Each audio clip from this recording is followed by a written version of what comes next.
جو دوست کئی قربانیاں کرتے ہیں یہ بڑا اچھا عمل ہے، اور اس اچھے عمل کی اچھائی،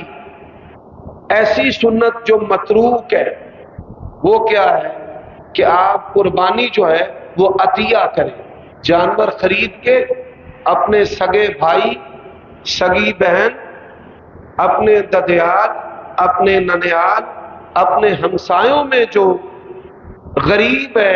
جانور خرید کے اس کو دے دیں،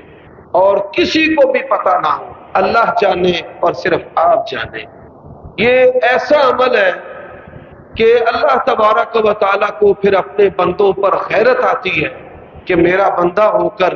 غرباء کا اس خاص موقع پر خیال رکھتا ہے، تو پھر اللہ بھی اپنے بندے کا بڑا خیال رکھتا ہے اور اس کو نوازتا رہتا ہے۔ اللہ تعالیٰ ہمیں عمل کی توفیق عطا فرمائے۔